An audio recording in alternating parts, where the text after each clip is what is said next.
Бұл облыс басшысы Жансейіт Түймебаевтың аймаққа әкім болғалы алғашқы есеп емес. Сондықтан өңір басшысы халық алдындағы емтиханға жақсы дайындықпен шықты.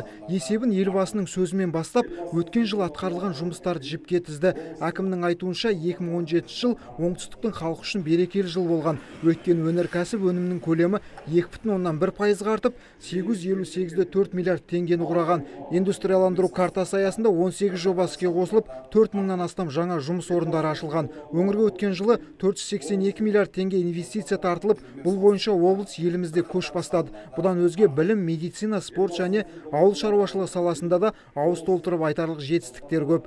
Сонымен қатар өңірде тұрғын үймен қамту мәселесі де шешімін тауып келеді. Жыл басынан 721-де 2000 шаршы метр тұрғын үй пайдалануға беріліп, ол 2016 жылмен салыстырғанда 36-да 2%-ға көбейді. Бұл тұрғыда біз республикада облыстар арасында тұрғын үй салудың өсімі жағынан екінші орынға шықтық. Осылайша әр саладағы атқарылған жұмыстарды жіліктеп берген әкім алдағы міндеттерге де тоқталды. Сонымен биыл облыста рухани жаңғыру бағдарламасы аясында тың жобалар жүзеге асырылмақ. Мәселен, туризмді дамыту бағытында Шардарада Сафари Шардара іс-шарасы, Мақтаралда Қауымфест, ал Сарыағашта гольфтен Сарыағаш Опен халықаралық турнир ұйымдастырылмақ. Тарихи жәдігерлер жаңғыртылып, 300-дің басын қосқан Ордабасы тауында 3 биге арналған алып монумент бой көтереді. Былтыр наурыз айында өткен осы шара бұл тек облыстық деңгей емес, халықаралық деңгейдегі және оған дүниенің 25 елінен өкілдер келді. 30 мыңдай адам қатысты. Бұл облысымыздың рухани саладағы атқарып жатқан жұмыстарының үлкен бір көрінісі деп айтар едік. Бүгінде облыс бойынша 800 мыңға жуық жас болса, соның тек 6 мыңы ғана жатақханамен қамтылған. Жиында бұл мәселеде назардан тыс қалмады. Үнемі жастарға қолдау көрсетіп жүретін Жансейіт Қансейітұлы бұл проблеманың да шешілетінін жеткізді. 6 мыңдай ғана біздің жастарымызға жатақхана бар, қалғандары пәтерлерде тұрып жатыр. Бұл біздер үшін әрине өте ауыр жағдай.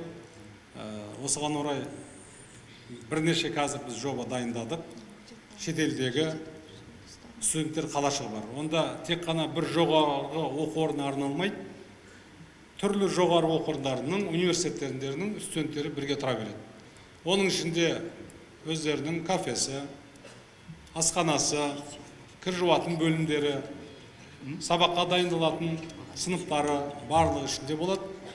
Сондай бірнеше жобаны біз қарастырып бекіттік. Жансейіт Түймебаевтың жүйелі әрі тиянақты есебін үйіп тыңдаған халық тіпті бір сағаттың қалай өтіп кеткенін де байқамай қалды. Кездесудің екінші кезеңі сұрақ-жауапқа арналды. Сұрақты залдағы тұрғындардан бөлек барлық аудандар онлайн байланыс арқылы қойылған мүмкіндік алды. Сауалдардың басым бөлігі әлеуметтік, білім, ауыл шаруашылығы, жол құрылысы мен инфрақұрылым саласына қатысты болды. Тіпті тұрғындардың бірі көпбалалы аналарға қандай қолдау көрсетесіз деп әкімге сұрақты төтесінен қойды. Түймебаев та бұл сауалға тосылып қалмай 3 миллионыншы тұрғынды дүниеге әкелген анаға пәтер кілтін сыйлаймыз деп ұтымды жауап қайтарды. Біздің жобалауымыз бойынша енді биыл оңтүстік облысы 3 миллион халқы болу керек. Сол сіздің тарапыңыздан, мысалға мен сияқты үміткер көпбалалы аналарға егер 3 миллионшы нәресте дүниеге келіп жатса, сіз қандай сый-сияпат жасар едіңіз? 1 миллионға толғанда емес, 3 миллионға толғанда деп.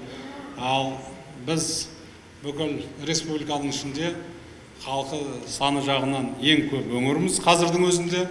Ал енді жаңағы жинақтап дөңгелентіп әкелетін 3 миллионға жетіп жатса, сол 3 миллионшы тұрғынды әкелген анаға бір пәтер беруге дайынбыз. 2 сағатқа жалғасқан есептік жиында Жансейіт Қансейітұлына 30-дан астам сауал жолданды. Облыс басшысы олардың бәріне мүдірмей жауап берді. Тіпті кейбірін жеке қабылдауға уәде берді. Осылайша заманауи үлгіде өткен әкімнің есебіне үкімет мүшелері мен облыс тұрғындары оң бағасын беріп тарқасты. Жанболат Мелсұлы, Мұрат Адинаев, ТВК телеарнасы.